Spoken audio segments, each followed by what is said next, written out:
Thank you, Mr. Chairman. I appreciate you and Ranking Member Neal and the members of the committee for allowing me this opportunity to testify before you today. I'm honored to represent North Carolina's 14th Congressional District, an area in western North Carolina that exemplifies the best of what America has to offer.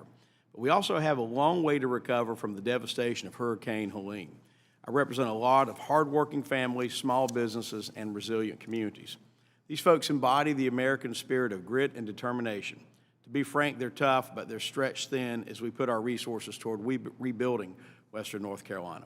I've promised to deliver real results for these people, and the best way that this committee can help to do that is by addressing the key provisions of the 2017 Tax Cut and Jobs Act that are set to expire, adding regulatory uncertainty to an already difficult economic environment.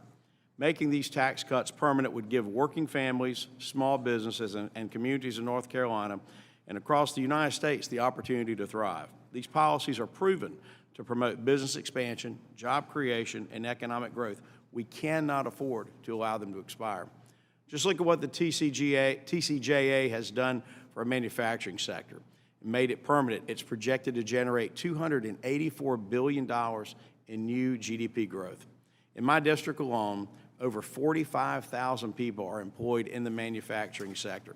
Letting these provisions expire would do nothing but jeopardize this progress. Western North Carolina's economy also relies on small businesses. Our state is home to over 964,000 small businesses, which employ nearly half of our workforce. I would submit you probably see similar statistics, frankly, around the country. These business owners have told me that without the certainty of the TCJA's small business deductions, their ability to invest in new equipment, hire workers, and expand operations would be greatly at risk. Making these provisions permanent is not just good policy, it is in fact essential to their survival. Because if these provisions were to expire, North Carolina would lose 5 to 9 million jobs, $540 billion in wages, and $1.1 trillion in economic output. Let's also not forget about our family farmers in the rural parts of my district who have passed down their farms from generation to generation, just as Representative Crawford talked about in his state in Arkansas. The estate tax, better known as the death tax, stands to threaten these multi-generational legacies. When a farmer passes away and their family faces that tax bill, they're often forced to sell the farm just to make ends meet. How is it fair that our government can lay claim to the land, equipment, and assets that families have spent decades building and maintaining just because a loved one has passed away? These farms are businesses, but they're also a way of life, and they're a vital part of feeding, clothing, and fueling our nation. In fact, they are a key part to our national security. Only a nation that can feed itself can be a free nation. I'm proud to co-sponsor the Death Tax Repeal Act to protect family-owned businesses and enable these multi-generational farms to continue long after their loved ones pass. Another issue that deeply affects families as we face rising costs and work to turn our economy around is the child tax credit. This credit's been a lifeline for working families in western North Carolina, providing financial relief for parents who are doing everything they can to give their kids a brighter future.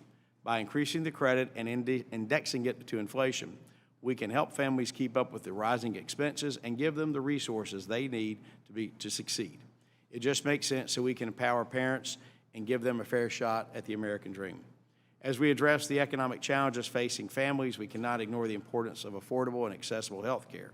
Like so many rural areas, our community also has struggles with families finding providers and affording what they do get to. Hurricane Helene has only exacerbated this crisis with damaged facilities and strained resources, leaving some communities without reliable health care operations.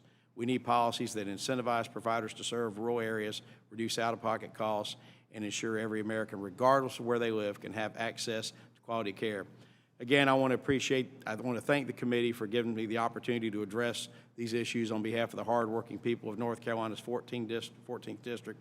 I will tell you, under the leadership of President Trump's first term, we saw what bold, pro-growth policies can achieve: lower taxes, rising wages, and a booming economy. By making the Tax Cuts and Jobs Act permanent, expanding the child tax credit, supporting our family farms, and addressing health care challenges, we can bring that momentum and restore the American dream. Thank you, Mr. Chairman.